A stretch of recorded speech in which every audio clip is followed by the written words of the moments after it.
पिछले तीन दशक बिहार में लालू जी और नीतीश जी का राज रहा है।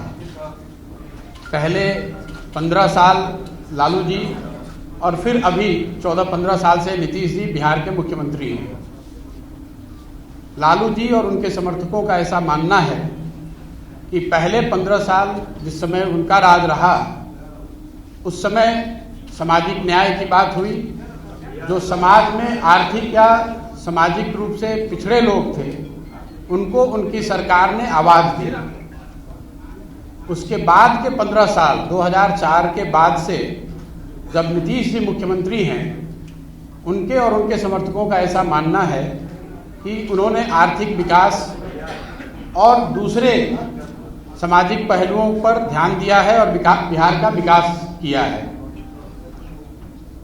दोनों ही बातों में कुछ सच्चाई तो जरूर है।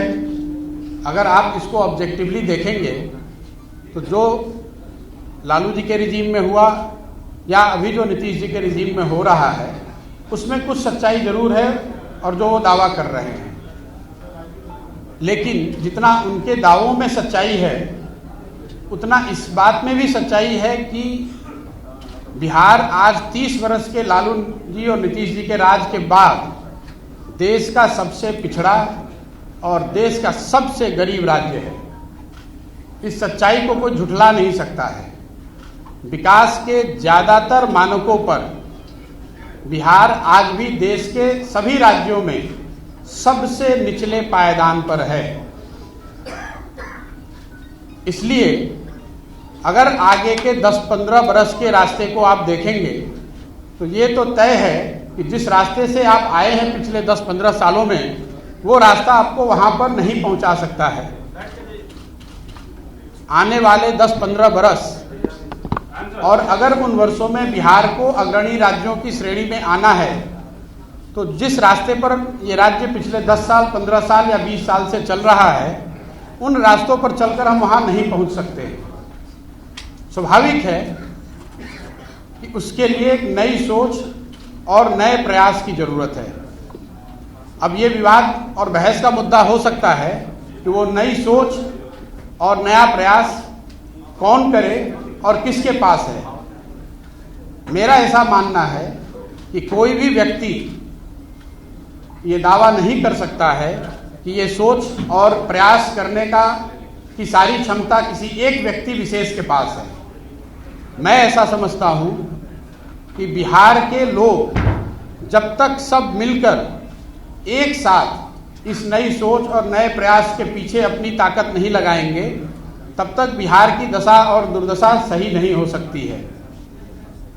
इसलिए मैं ऐसा मानता हूं कि आने वाले दिनों में और आने वाले समय में बिहार के वो लोग जो इस धरती से जुड़े हैं, जो यहाँ के मुद्दों को समझते हैं और जिनमें यहाँ की समस्याओं को सुलझाने की क्षमता है, और उससे बढ़ के आने वाले वर्षों में बिहार को बदलने का जिनके पास जज्बा है, जो बिहार को बदलना चाहते हैं, वो सारे लोग और या उनमें से ज़्यादातर लोगों को एक साथ आकर कोई नई प्रयास करने की जरूरत है। इस संदर्भ में मेरी जो सोच है और जो मेरी भूमिका है, उसके बारे में मैं 2 बात आज बताने वाला हूं। जैसा कि आप प्रेस में या अदरवाइज कई जगह मीडिया में स्पेकुलेट किया जा रहा है कि मैं कोई राजनीतिक पार्टी बनाने वाला हूं या मैंने कोई राजनीतिक मंच बनाया है, ऐसी कोई घोषणा मैं आज नहीं करने वाला हूं। मेरी कोशिश ये है और मेरी भूमिका आने वाले दिनों में ये होगी कि ये जो लोग जिनको मैं कह रहा हूं, जो यहाँ के सामाजिक और राजनीतिक जीवन से जुड़े हुए हैं और जो यहाँ की मिट्टी को, यहाँ के मुद्दों को, यहाँ के समस्याओं को समझते हैं, उनमें से एक बड़ा तबका उनसे मिलना, उनसे समझना और उनको एक साथ एक प्लेटफॉर्म पर लाकर खड़ा करना। पहली मेरी भूमिका का पहला जो लक्ष्य है वो ये है।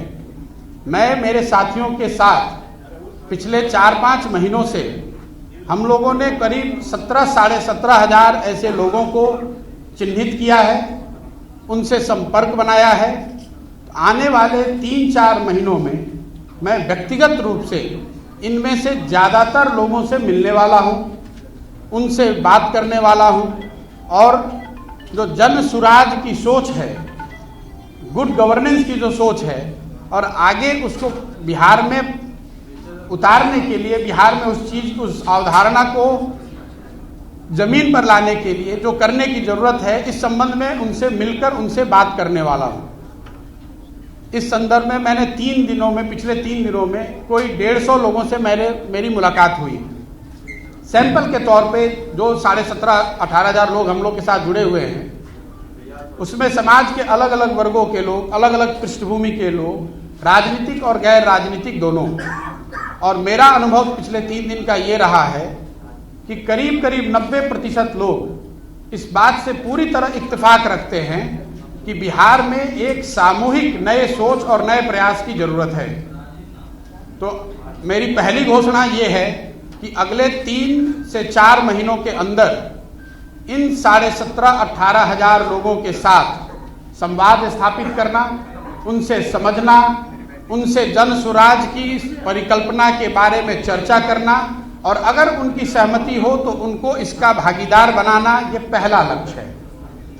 अगर इनमें से एक बड़ा वर्ग 2,000, 5,000, 3,000, मैं कोई संख्या अभी आपको एक संख्या नहीं बता सकता हूं, लेकिन इसमें से बड़ी संख्या में लोग अगर एक साथ आए, एक प्लेटफॉर्म या एक अभियान के तहत जुड़कर आते हैं और वो मिलकर ऐसा तय करते हैं कि हमें किसी राजनीतिक संगठन या पार्टी की जरूरत है, तो उस पार्टी की घोषणा उस समय करी जाएगी। अगर वो पार्टी बनती भी है तो वो पार्टी प्रशांत किशोर की पार्टी होगी, ऐसी बात नहीं है। वो उन सबों की पार्टी होगी जो इस परिकल्पना से जुड़कर इस राजनीतिक संगठन के निर्माण में अपनी भागीदारी देना चाहते हैं। ये काम मुझे ऐसा लगता है कि अगस्त या सितंबर तक पूरा कर लिया जाना चाहिए। ये आज की घोषणा का एक पहलू है। दूसरा पहलू जो है, जो ज़्यादा महत्वपूर्ण है, वो बिहार के लोगों तक पहुंचना, बिहार के गांव, शहर, गली मोहल्ले तक पहुंचना, लोगों को जन सुराज की परिकल्पना, इस सोच के बारे में बताना, उनसे उनका व्यू पॉइंट लेना, उनकी समस्याओं और उनके आगे के भविष्य के बारे में जो उनकी अपेक्षा, आशा, आकांक्षाएं हैं, उनको समझने का प्रयास करना। उसके लिए 2 अक्टूबर से मैं स्वयं पश्चिमी चंपारण गांधी आश्रम से 3,000 किलोमीटर की पदयात्रा शुरू करूंगा। जब तक बिहार के सारे गांव, शहर, गली मोहल्ले, जो जितने लोगों को व्यक्तिगत तौर पे पहुंचा जा सकता है, वो पूरा ना कर लिया जाए। हम लोग का अनुमान है कि 3,000 किलोमीटर अगर हम जाते हैं तो उसमें ज़्यादातर एरिया हम कवर कर पाएंगे। संभव है कि अब 3100 अंत होते होते 3100 हो जाए, या संभव है कि 2950 हो जाए, लेकिन मोटे तौर पर 8 महीने से 1 साल के बीच में 3,000 की व्यक्तिगत पदयात्रा मैं खुद करूंगा। बिहार के हर वो व्यक्ति जो जिनसे मिलना जरूरी है, जिनसे मिला जा सकता है, जो मिलने को तैयार है, उनके घर जाएंगे, उनके ऑफिस जाएंगे, उनका कुंडी खटखटाएंगे, उनको इस जन सुराज की परिकल्पना से जोड़ने का प्रयास करेंगे। उनकी सोच, उनकी भावना के अनुरूप जो आगे बिहार के लिए किया जा सकता है, उसको अपने प्रोग्राम और अपने परिकल्पना में समाहित करेंगे। आज के तारीख में मेरे पास से ये 2 घोषणाएं हैं।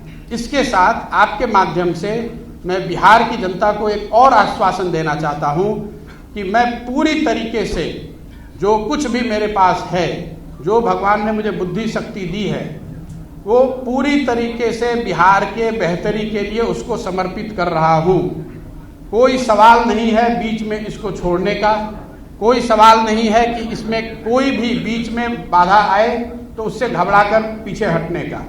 आप में से कुछ लोगों के मन में पिछली घोषणा जो मैंने बात बिहार की थी, उसको लेकर है कि आपने बात बिहार की घोषणा करी और फिर वापस 1 महीने के बाद आप बिहार नहीं आए। मैं आपका ध्यान आकर्षित करना चाहता हूं कि बात बिहार की घोषणा फरवरी 2020 में करी गई थी। अनफॉर्चुनेटली मार्च 2020 में कोविड के वजह से हर जगह लॉकडाउन और पूरा जीवन अस्त व्यस्त 2 साल तक रहा। अब आप कुछ लोग ये कह सकते हैं कि अगर कोविड के दौरान आप बंगाल में काम कर सकते हैं तो बिहार में क्यों नहीं। वो इसलिए कि बंगाल में किसी बनी बनाई व्यवस्था के साथ काम करना था, बिहार में एक नई व्यवस्था बनानी है। बिहार में एक नई व्यवस्था बनाने के लिए मुझे 2 साल, 3 साल, 4 साल उसमें काम करना पड़ेगा। अभी यहाँ पर कोई इलेक्शन नहीं है, तो इस तरह के जिनके मन में सवाल है कि कौन सा इलेक्शन लड़ेंगे, किसके साथ लड़ेंगे, उसकी कोई परिकल्पना मेरे मन में अभी नहीं है। जैसा मैंने ट्वीट के माध्यम से बताया है, मेरा पूरा फोकस अभी बिहार के लोगों से जाकर मिलना, उनकी बात को समझना और जो जन स्वराज की एक परिकल्पना है इसके साथ उनको जोड़ना है। मेरे पास कोई मंच नहीं है, अभी कोई पार्टी नहीं है, एक सोच है और एक इसको करने का जज्बा है। जो लोग भी इससे जुड़ना चाहते हैं उसका स्वागत है। मैं अपनी ओर से पूरी तरह से अपने आप को समर्पित कर रहा हूं। बाकी आप जो सवाल आप करना चाहें वो कर सकते हैं। धन्यवाद। प्रशांत किशोर जी, you think that this is the opportune time for person like you, because possibly a vacuum is emerging in the political arena of Bihar now that Lalu is ailing, and speculation is right that possibly Nitish is also eyeing some kind of role at the center. जैसा मैंने आपको पहले बताया कि बिहार में अभी कोई चुनाव नहीं है। चुनाव लड़ना, अगर चुनाव लड़ना ही लक्ष्य होता तो चुनाव के 6 महीना पहले, 1 साल पहले आकर पार्टी बनाकर चुनाव लड़ा जा सकता है। मुझे उसके लिए 4 साल पहले यहाँ आकर इस तरह के किसी प्रयोजन की आवश्यकता नहीं है। जहाँ तक लीडरशिप वैक्यूम की बात है, ये तो सब्जेक्टिव कॉल है। आप समझते हैं कि लीडरशिप वैक्यूम है, बहुत लोग ये कह रहे हैं कि यहाँ पर किसी नए लीडरशिप की जरूरत ही नहीं है। क्या प्रशांत किशोर जी आप देख रहे हैं आगे आने वाले, हालांकि पूछा उन्होंने वही उसी को कंटिन्यू करूंगी कि मुख्यमंत्री पद का चेहरा या आप आगे आकर के बिहार को लीड करें एज मुख्यमंत्री ऑफ द स्टेट? भाई मैंने ये बताया कि जहां तक पार्टी बनाने का, मुख्यमंत्री बनना और राज्य को जीतना वो तो एक दलगत और लोकतंत्र में चुनावी प्रक्रिया है। मैंने कहा कि अगर हम लोग पार्टी बनाने की तरफ बढ़ते भी हैं तो वो प्रशांत किशोर की पार्टी नहीं होगी। उसमें जो लोग साथ में आकर पार्टी बना रहे होंगे, एक ईंट उनकी होगी, एक ईंट मेरी भी होगी। मैं ये नहीं कह सकता हूं कि वो मेरी पार्टी है, मैं उसका चेहरा हूं, मैं उसका अध्यक्ष हो जाऊंगा और मैं ही उस पार्टी का सर्वे सर्वा हो जाऊंगा। मैंने जैसा आपको पहले बताया, अगले 3-4 महीनों में ये जो 17-18 हजार लोगों को हम लोगों ने चिन्हित किया है, इनमें से जो लोग भी जन स्वराज की परिकल्पना से, जो लोग भी बिहार के लिए जो हम सोचते हैं या जो उनकी सोच है, अगर हम लोग उसको अलाइन कर पाए और वो साथ में आकर अगर तय करते हैं कि हम सबको पार्टी बनाने की या किसी तरह की एक संगठन या मंच को बनाने की जरूरत है, उस समय वो कॉल लिया जाएगा। आपको क्यों लगा कि बिहार में आपको घूमना चाहिए? कौन 4 मुद्दे हैं जिनको लेकर आप बिहार में घूमना चाहते हैं? देखिए, मैं ऐसा समझता हूं कि बिहार देश के सबसे गौरवशाली अतीत वाले राज्यों में एक है। जिस राज्य से गौतम बुद्ध, जैन, महावीर, चाणक्य, चंद्रगुप्त, अशोक यहाँ से निकले हैं, उस राज्य में स्थिति आज ये है कि शिक्षा व्यवस्था ध्वस्त है, हेल्थ ध्वस्त है, रोजगार का कोई संभावना नहीं है। और जैसा मैंने आपको बताया कि 30 साल के दोनों बड़े नेताओं के प्रयास के बावजूद बिहार आज देश में सबसे निचले स्थान पर है। ये मेरा नहीं आकलन है, ये भारत सरकार के डेटा है, भारत सरकार ने ये बताया है। और जिनकी सरकार आज बिहार में है उनकी ही सरकार देश में है। ऐसा भी आप नहीं कह सकते हैं कि ये विपक्ष की सरकार दिल्ली में है इसलिए वो गलत डेटा दे रहे हैं। अब नीतीश जी से मैंने एक कोई प्रेस वार्ता उनकी देखी, नीति आयोग पर कुछ लोगों ने सवाल पूछा तो उन्होंने कहा अरे इनको कुछ पता है। संभव है कि किसी को कुछ नहीं पता है, लेकिन बिहार के लोगों को ये जरूर पता है कि आपके यहाँ मुख्यमंत्री रहते हुए बिहार की शिक्षा व्यवस्था पूरी तरह से ध्वस्त है, हेल्थ की व्यवस्था पूरी तरह से ध्वस्त है। बिहार के हजारों लाखों लड़के यहाँ से बाहर जाकर सबसे कठिन और दुरूह परिस्थितियों में काम करने के लिए मजबूर हैं। कांग्रेस के साथ आपकी बैठकें चली, कहा विश हुआ कि प्रशांत किशोर और कांग्रेस में बात नहीं बनी। नहीं, कांग्रेस को लेकर जो बात हुई है उसको मैंने ऑन रिकॉर्ड भी कहा है। जहां तक कांग्रेस के साथ उनके मौजूदा स्थिति के असेसमेंट का सवाल है, उन्होंने जो संजीदगी और सीरियसनेस जो उनको दिखाना चाहिए था उन्होंने दिखाया। उन्होंने कमेटी बनाई, कांग्रेस की टॉप लीडरशिप साथ में बैठी, उन्होंने जो मैंने उनको दिखाया या जो मेरी सोच के अनुसार मैंने उनको बताया उससे उनकी पूरी सहमति थी। उसके बाद जो इस चीज को करने के लिए रास्ते बताए गए उस पर भी गहन चर्चा के बाद एक सहमति बनी कि इन रास्तों पर चलकर बेहतरी हो सकती है। लेकिन उसको एग्जीक्यूट करने की जो बात है उसके लिए उनके मन में एक परिकल्पना है एम्पावर्ड एक्शन ग्रुप की। वो चाहते थे कि मैं उस एम्पावर्ड एक्शन ग्रुप में ज्वाइन करके एक मेंबर के तौर पे उस जिम्मेवारी को निभाऊं।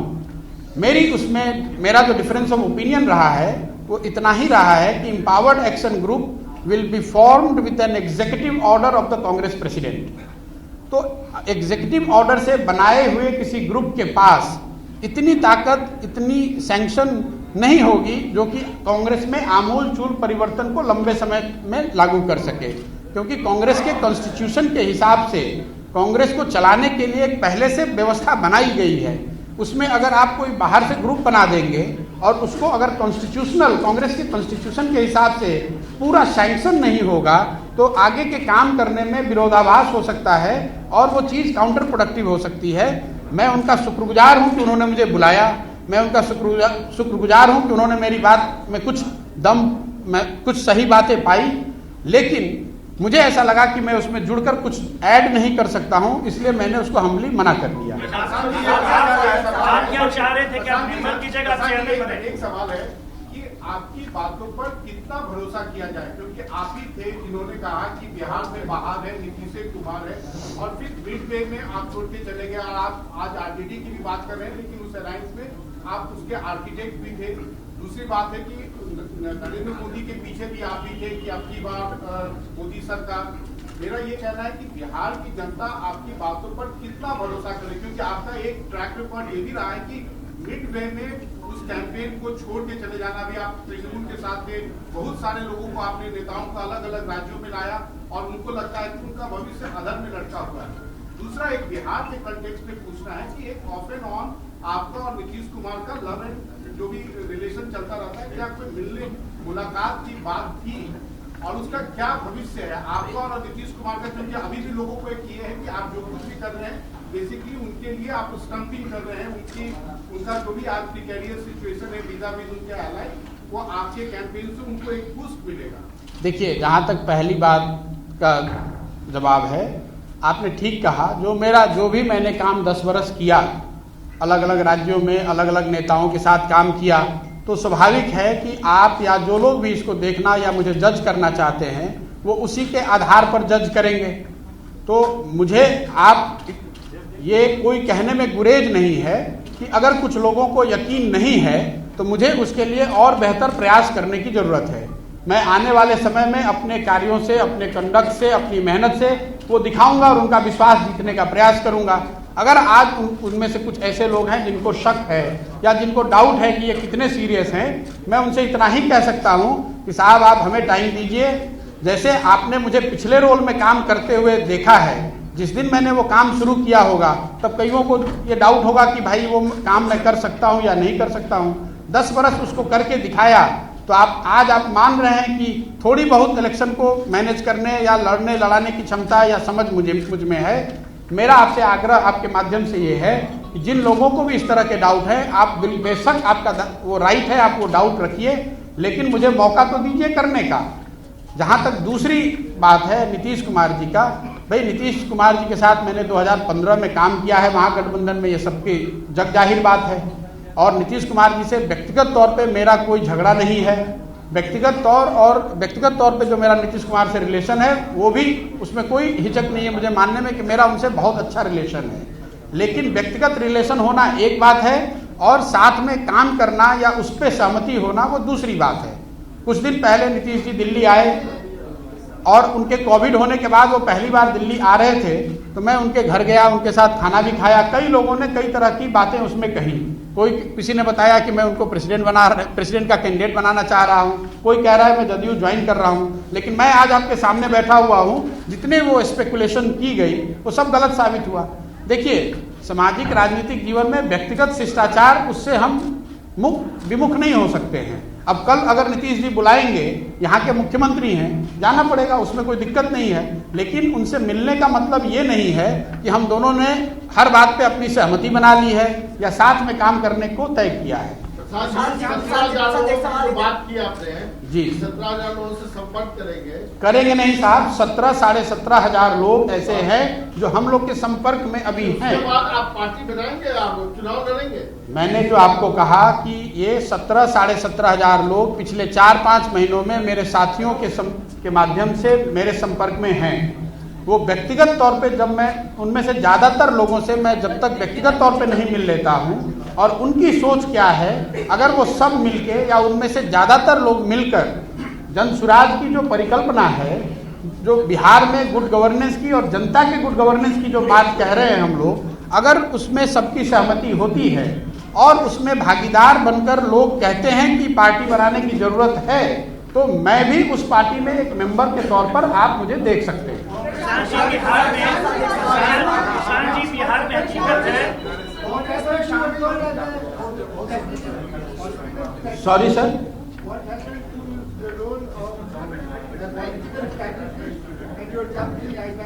इतना मेहनत कीजिएगा जी, तो आपका हाईपैक का और your role as a political candidate in that state, what साहब 2 मई 2021 को जिस दिन बंगाल और तमिलनाडु के रिजल्ट आए, उस दिन मैंने पब्लिकली इस बात की घोषणा करी है कि मैं जो काम पहले करता था वो आगे नहीं करूंगा।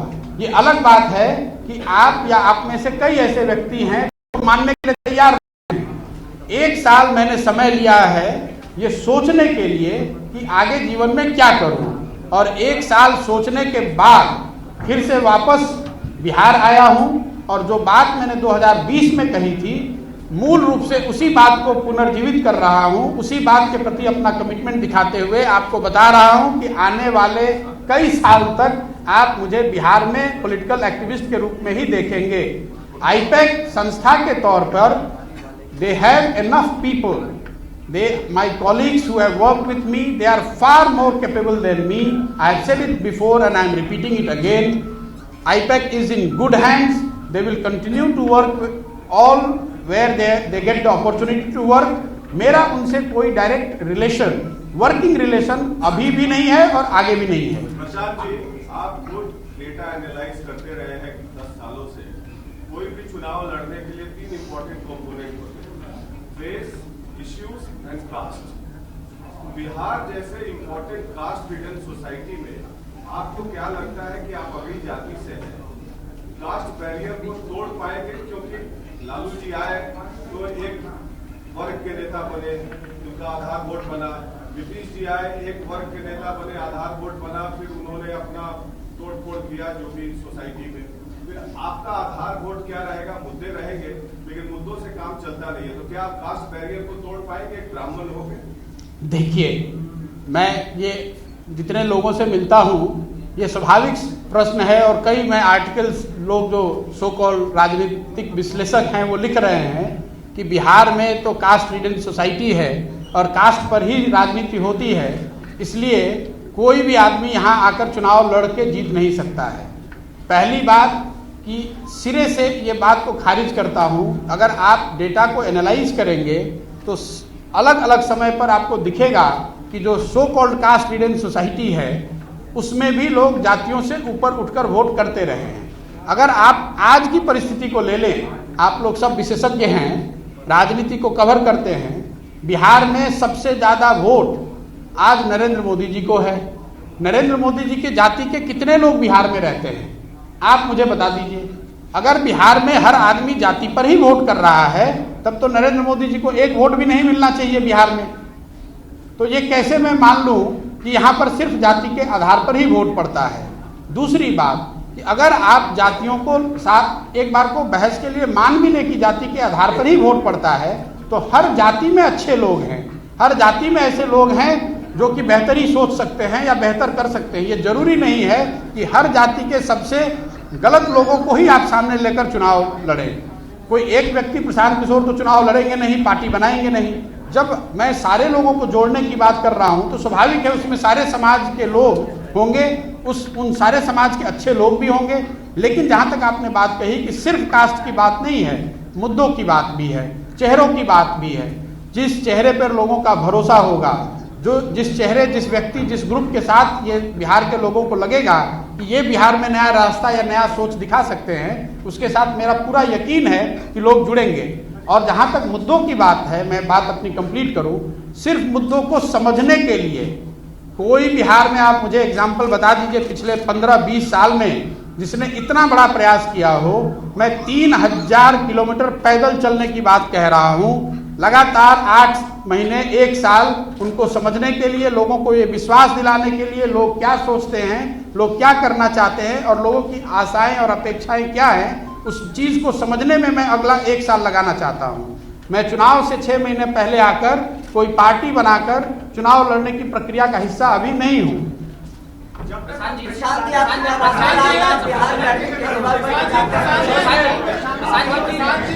साहब मैं 1 घंटा यहाँ बैठा हूँ, 2 घंटे जरूरत है तो बैठूंगा। आप एक एक करके पूछेंगे तभी मैं आंसर दे सकता हूँ।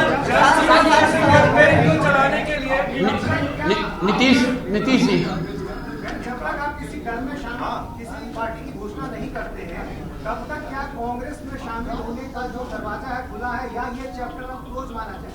और दूसरी बात कि इतने सारे दलों से जुड़े होने या अप्रत्यक्ष रूप से उनके लिए काम करने के बाद आइडियोलॉजी के लेवल पर आप किसके साथ अपने को ज्यादा करीब पाते? देखिए, आपने कहा कांग्रेस का रास्ता, भाई कांग्रेस से बातचीत एक दूसरे फॉर्मेशन में हो रही थी।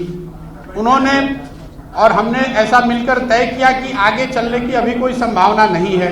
उसके साथ ही मैंने आपको ये कहा कि मैं आपके सामने कैमरे पे पब्लिक को ये एश्योर कर रहा हूं कि मैं पूरी तरीके से अपना समय, अपना तन मन बल बिहार के लिए समर्पित कर रहा हूं। अब आगे मैं कांग्रेस के साथ काम करूं या किसी के साथ काम करूं, अगर 1 मिनट उसकी संभावना मान भी ले बहस के लिए, तो भी बिहार के प्रति जो कमिटमेंट है और बिहार सेंटर में ही, उस पूरी परिकल्पना में बिहार सेंटर में रहेगा ही रहेगा। इस चीज पे मैं पीछे नहीं हटने वाला हूँ। इतने बड़े कैंपेन के लिए फंड्स कैसे रेज करेंगे आप? किस चीज के लिए? जन स्वराज कैंपेन के लिए फंड रेजिंग कैसे होगी? पैसे कहाँ से आएंगे? पैसे कहाँ से आएंगे मेरे भाई? ऐसा है कि जिसके साथ जनता का समर्थन है, अगर जनता का समर्थन मेरे पास होगा तो वोट है तो नोट का जुगाड़ हो जाएगा। समाज पैसे की व्यवस्था कर देता है, आप उसकी चिंता न करें। और अगर कोई कमी होगी तो आपके माध्यम से जनता को अपील करेंगे कि कुछ और रिसोर्स के साथ हमारी मदद की जाए।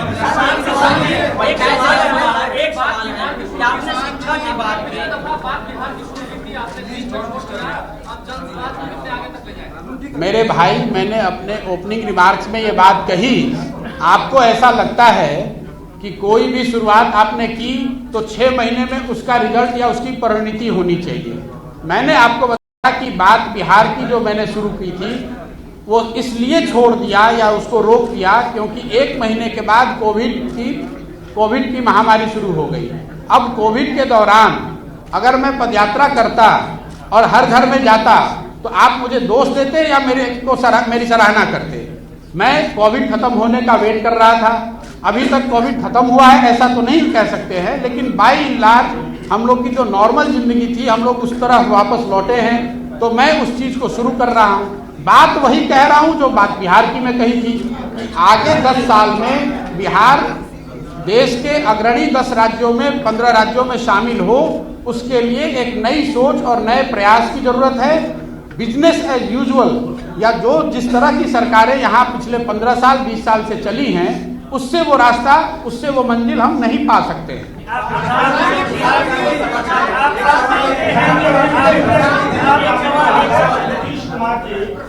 किसान जी, आप ये कह रहे हैं कि 17,000 लोग आपके साथ जुड़े हुए हैं, वो किस तरह के लोग हैं और क्या बिहार में जो राजनीतिक पार्टी के लोग हैं वो भी आपके संपर्क में हैं जो आगे आने के लिए आपके साथ तैयार हैं? देखिए, जो मैंने नंबर दिया है मोटे तौर पे 17,500-18,000 लोग, ये वो लोग हैं जिनको मेरे साथी नीचे जाकर मिले हैं या उन्होंने मुझे पिछले कुछ महीनों सालों में संपर्क किया होगा या हमने जाकर उनको ढूंढा खोजा है।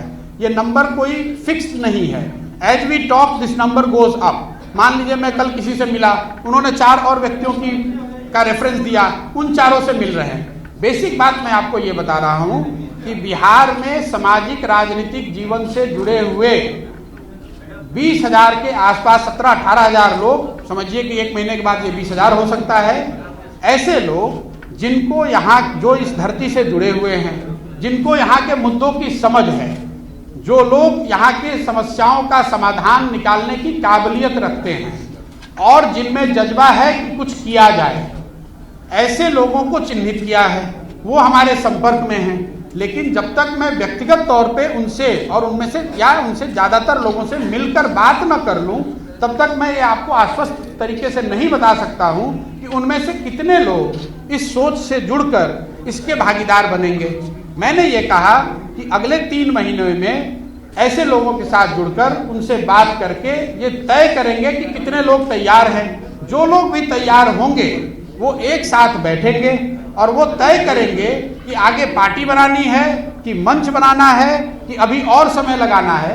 लेकिन अगर उन्होंने मिलकर तय किया कि एक पार्टी बनानी है तो प्रशांत किशोर भी उस पार्टी के एक मेंबर होंगे। मैं ये कह रहा हूँ आपको।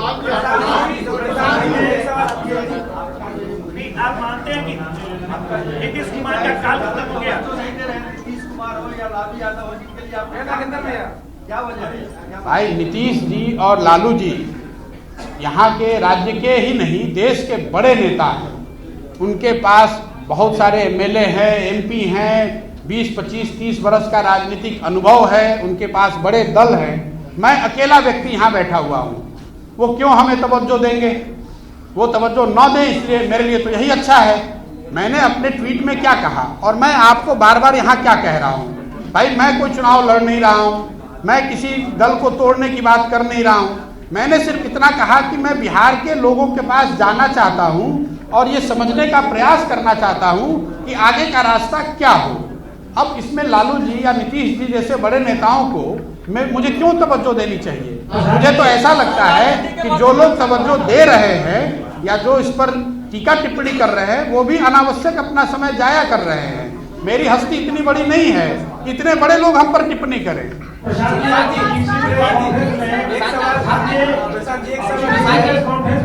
आपने पंचायत इलेक्शन की बात की थी, पंचायत और प्रखंड तक जाने की बात की थी और कहे थे कि इतना मुखिया खड़ा करेंगे और ये करेंगे वो करेंगे, मगर फिर से किसी पार्टी से आपको आया ऑफर तो आप बंगाल चले गए और अलग अलग उत्तर प्रदेश और अलग अलग स्टेट में चले गए।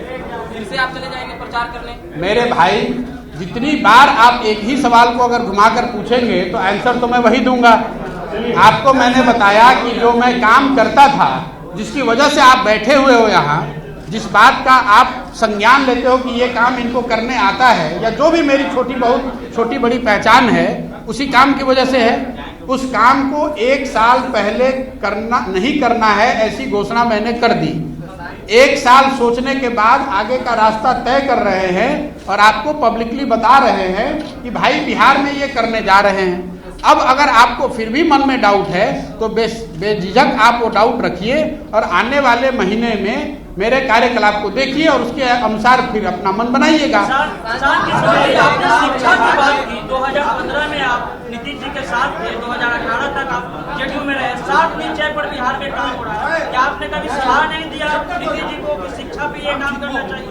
देखिए, 2015 में आप में से जिन लोगों ने गंभीरता से उस अभियान को देखा होगा, 7 निश्चय की परिकल्पना बिहार में 40,000 गांवों में लोगों से फीडबैक लेने के बाद करी गई थी। लेकिन उसको इम्प्लीमेंट करने की जो जिम्मेवारी है वो साहब जो सरकार है उनकी है। मैं सरकार में तो कभी शामिल रहा नहीं हूँ। आप जेडीयू में रहे थे सर? भाई, मैं जेडीयू में 2000 बिल्कुल ठीक बात है। तो माननीय मुख्यमंत्री जी जब आते हैं और उनके मंत्रीगण और नेता आते हैं तो उनसे तो आप ये सवाल करना चाहिए आपको कि साहब 7 निश्चय पर आपने 2015 में जो प्रॉमिस किया था उस पर आपने क्या किया? उस पर सरकार व्हाइट पेपर जारी करे, उस पर बताए कि कितने स्टूडेंट्स को स्टूडेंट क्रेडिट कार्ड मिल रहा है, उसमें बताएं कि कितने बेरोजगार लोगों को बेरोजगारी भत्ता मिल रहा है। 7 निश्चय के लिए आप मुझे क्यों अकाउंटेबल ठहरा रहे हैं? मैंने तो अपनी कोशिश ये की कि उस समय जितनी शक्ति बुद्धि मेरे पास थी, लोगों से बात करके 7 पॉइंट प्रोग्राम बनाने को उनका एजेंडा बनाया। अब उस एजेंडे को इम्प्लीमेंट करने की जिम्मेवारी सरकार के बजाय मेरे कैसी हो गई, ये आप बता दो।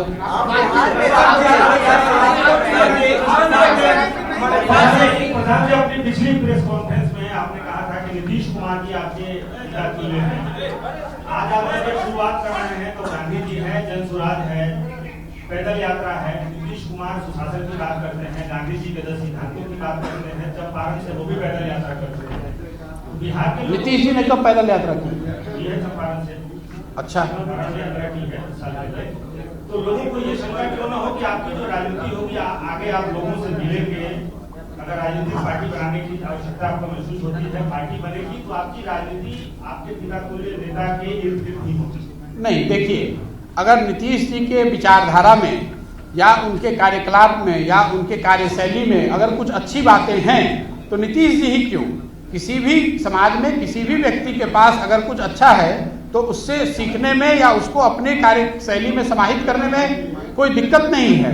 मैं तो आपको ये कह रहा हूँ कि मैं बिहार के हर उस व्यक्ति के पास जाना चाहता हूँ जो कुछ सुझाव दे सकता है, कुछ मदद कर सकता है। नीतीश जी तो बहुत बड़े आदमी हैं, यहाँ 15 साल मुख्यमंत्री रहे हैं। अगर उनकी सीख से, उनकी बुद्धि से, उनके अनुभव का लाभ अगर मुझे कुछ मिल रहा है तो उसमें नुकसान क्या है? जहाँ तक मेरे उनके संबंध, पर्सनल संबंध की बात है, तो मैंने पिछले प्रेस कॉन्फ्रेंस में भी कहा है और अभी मैं रिपीट किए देता हूँ। जितने दिन मैं और नीतीश जी साथ में थे, हमारा रिलेशन पिता पुत्र तुल्य ही था। उन्होंने मुझे पुत्र की तरह ही रखा और मैं पिता की तरह ही उनका आदर करता था। लेकिन इसका मतलब ये नहीं है कि मेरी अलग जर्नी नहीं हो सकती है। इसका मतलब ये नहीं है कि मैं उनसे अलग विचारधारा या अलग सोच नहीं रख सकता हूँ। आपने देखा, मैं जदयू में था और सीए एनआरसी के मुद्दे पे मुझे हटाया गया और पब्लिक डोमेन में ये बात है। मैं नीतीश जी से मिलने आया तो नीतीश जी ने मुझे फिर से आश्वस्त उस मीटिंग में करा कि मैं बिहार में ये लागू नहीं करूंगा। मेरा उनको प्रश्न इतना ही था कि अगर आपको बिहार में लागू करना नहीं है तो आपने पार्लियामेंट में वोट क्यों किया, और अगर ये किया तो फिर मेरे जैसे व्यक्ति का इसमें रहना बहुत मुश्किल है। बाद में उन्होंने अपनी विवेक के अनुसार उचित समझा, मुझे निकाल दिया। वो ठीक है, वो उनकी पार्टी है, उन्होंने मुझे निकाल दिया, कोई दिक्कत नहीं है।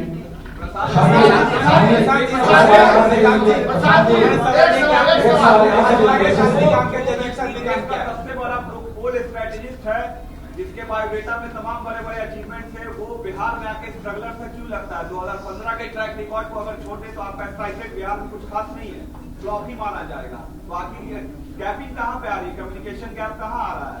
भाई, मैं बिहार में, जहां तक चुनावों का सवाल है, बिहार में मैं जिंदगी में एक ही चुनाव से जुड़ा रहा हूं, 2015 में, और 2015 तो उसको छोड़ के किस रिकॉर्ड की बात करें? जब मैं किसी रिकॉर्ड में शामिल ही नहीं हूं तो किस रिकॉर्ड की बात कर रहे हैं? जहां तक आपने ये कहा कि वो सब छोड़कर स्ट्रगलर की तरह शुरू कर रहे हैं, उस बात में सच्चाई है। मैं सब कुछ छोड़ के बिहार के लिए कुछ बड़ा करने की नियत से फिर से जीरो से शुरू करना चाहता हूं, और मुझे इस बात का एहसास है कि ये बहुत कठिन काम है। इस बात का मुझे पूरा इल्म है कि इतना आसान नहीं है, लेकिन ये कठिन है, इसीलिए करने आए हैं। क्योंकि दूसरा कोई व्यक्ति ट्राई करे ना करे, मेरी ऐसी सोच है कि ये कठिन है, इसलिए इसको ट्राई करना है, और ये समाज के हित में है।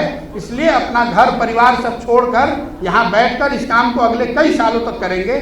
संभव है कि फेल हो जाए, लेकिन मेरे इंटेंट में और मेरे प्रयास में आप कमी नहीं पाएंगे।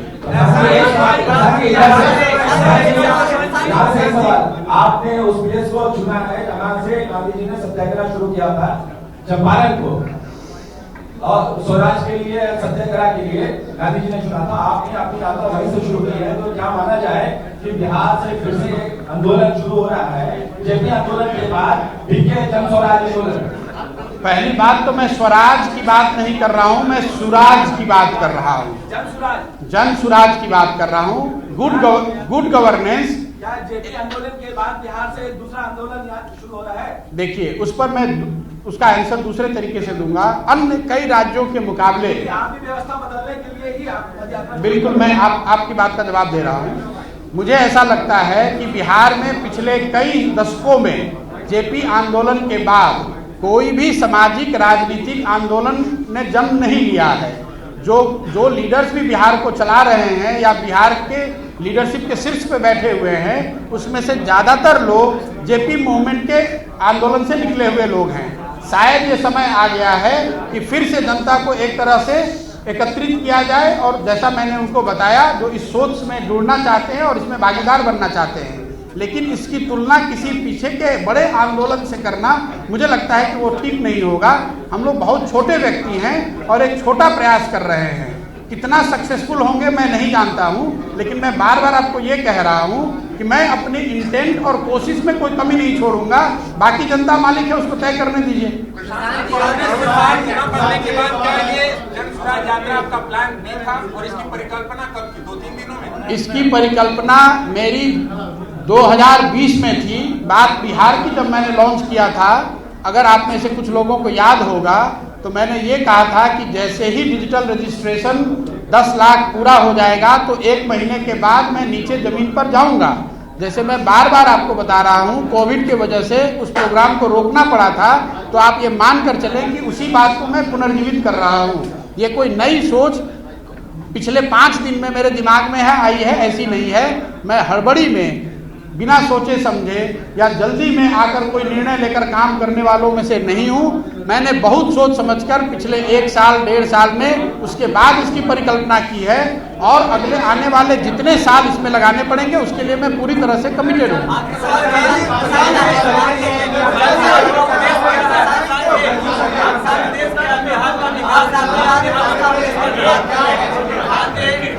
आपका उद्देश्य क्या है? बिहार का विकास करना या बिहार में पॉलिटिक्स करना है?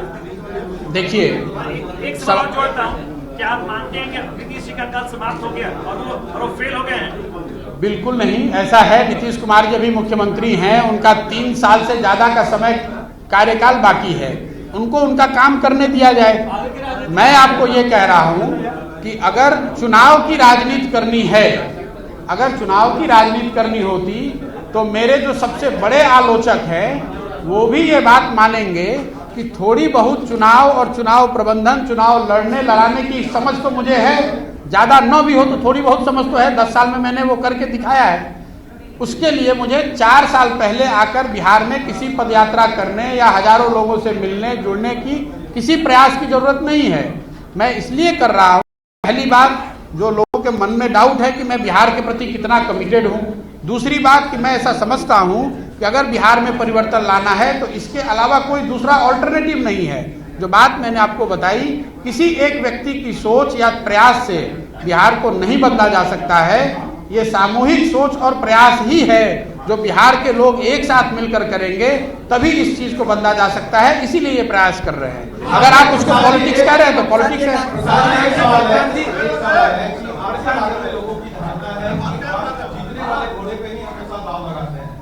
अब क्या माना जाए, 1 साल तक आप बिहार में अलग अलग जिलों में घूमेंगे, वहां पर लोगों को बोलेंगे, तो क्या माना जाए कि 1 साल बाद अगर जीतने वाली स्थिति आपकी नहीं होगी तो आप बैक टू पवेलियन हो जाएंगे? भाई, पहली बात की जो अवधारणा है कि मैं किस घोड़े पे दाव लगाता हूं और किस गधे पर बैठता हूं, ये तो आपकी सोच है। अगर भगवान की दया से मुझे ऐसी समझ आ जाती कि कौन जीतने वाला है तो फिर मैं यहाँ क्यों बैठा होता, उसी के साथ जुड़ जाता तुरंत। बात उसकी नहीं है, बात इसकी है कि बिहार में जो, जैसा मैंने आपको बताया, सरकारें बदलती रही हैं। 30 वर्ष में 2 बड़े नेतृत्व बड़े लीडर्स की सरकार आपने देखी है, 2 अलग अलग विचारधारा की सरकार देखी है। परिवर्तन जिस हिसाब से होना चाहिए वो नहीं हुआ है। उसको करने की दिशा में मैं अपनी जो भी मेरी सोच है, ऐसा समझता हूं कि इसके लिए एक नए सोच और नए प्रयास की जरूरत है। उस दिशा में मैं प्रयास करना चाहता हूं। अब इसमें जीतने वाला घोड़ा कौन है और हारने वाला घोड़ा कौन है, मैं आपके साथ भी बैठ के थोड़ा समझ लूंगा और आपके भी इनपुट का फायदा उठाऊंगा।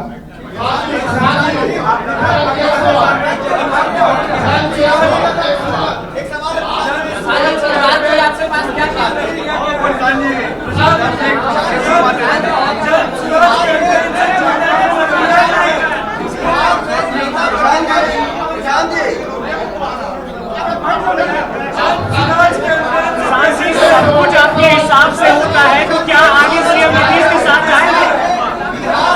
प्रशांत जी नेता प्रतिपक्ष तेजस्वी यादव पिछड़ों को एक साथ लाकर नई तरह की राजनीति को हवा दे रहे हैं। इस स्ट्रेटेजी से कैसे आप पार पाएंगे? भाई देखिए, तेजस्वी जी लालू जी के लड़के हैं। उनके माता पिता यहाँ 15 साल तक मुख्यमंत्री रहे हैं, इस राज्य के बड़े नेता रहे हैं, वो प्रतिपक्ष के नेता हैं।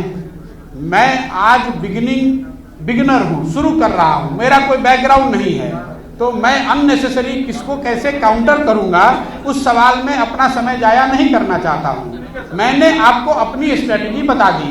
मैं लोगों के पास जाना चाहता हूँ, मैं उनसे जुड़ना चाहता हूँ, उनसे समझना चाहता हूँ कि क्या किया जा सकता है। अगर लोग साथ में आएंगे तो अच्छा है, नहीं आएंगे तो उस बात को देखेंगे और उस समय उसको तय करेंगे आगे का रास्ता।